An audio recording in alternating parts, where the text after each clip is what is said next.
Gibbs Street, and this is the street that I lived on. So you recognize all these houses? Yeah, Harry Lack and Jimmy Scammell, friends of mine lived there, and a guy by the name of Willie Forrest lived right in that little house. And Willie Forrest was such a friend of mine. There's the Oshawa Creek, Nassau Street. Now here was my house right here. That one.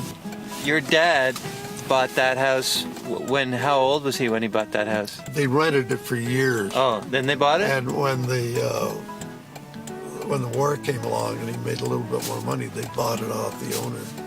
Barry had my own room. My sister had her own room. Were you in the front or the back? Yeah, that would be my mom and dad's room on the left.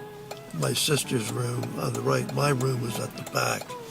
So how long did you live here, Dad? Probably about 20 years. But, I guess from maybe 2 until I was 22. Is that when you went on your big adventure to Europe? Yeah.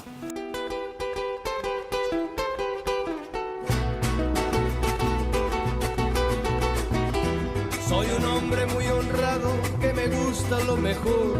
A mujeres no me falta ni el dinero ni el amor. Jineteando en mi caballo por la sierra yo. So that's a good stretch in that house. Oh, it is. It's going to take us. See this guy here? Yeah. That's Don Ormison. He was my cousin. That's my aunt, Iona. And they lived right over in that area there. And up the Burke Street here. See this place on the corner? I designed the store, my first design job. You designed this whole building here? Yeah, when I was in high school. Well, you didn't need very much in those days. What you needed was a drawing. I did a set of work. That's what I was being taught at school. How to build houses? How to draw. It was an architectural course that I took.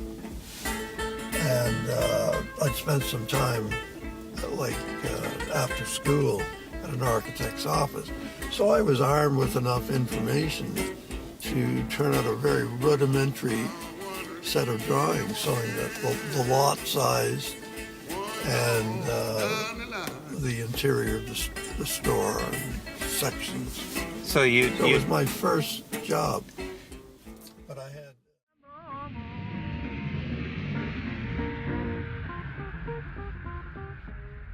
This was the Masonic Temple, and we rented it on a Friday night. Lyle always was looking for a business opportunity, and, with the idea of making a fortune. We never made a fortune, but we had a damn good dance on Friday nights for about a year.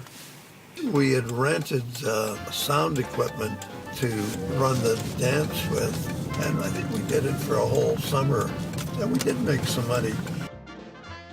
We got a contract to run the sound system at the baseball stadium. We would set up the sound system for the announcer and play music before the program.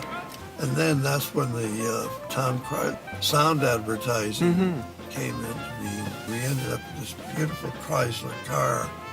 It was a special on in town or a hockey game in the winter. A special event came along. General Motors was the big benefactor. Most people worked at General Motors. This was the Four Corners, King and Simcoe. I always wanted to get out of Oshawa. I couldn't wait to get to Toronto. See that big white building? That's where my father and Maudie lived. I don't know if you were ever there or not. The big dance hall was south, the Jubilee Pavilion. And so on a Friday night we would, all drink beer at Davies and listen to jazz. And then head down to the Jubilee Pavilion at the dance. Would you have a girlfriend at that point, or were you looking for girls? Girlfriends are for Saturday night. Friday nights were... Friday night was always stag night. Yeah, but you were at a dance. Yeah.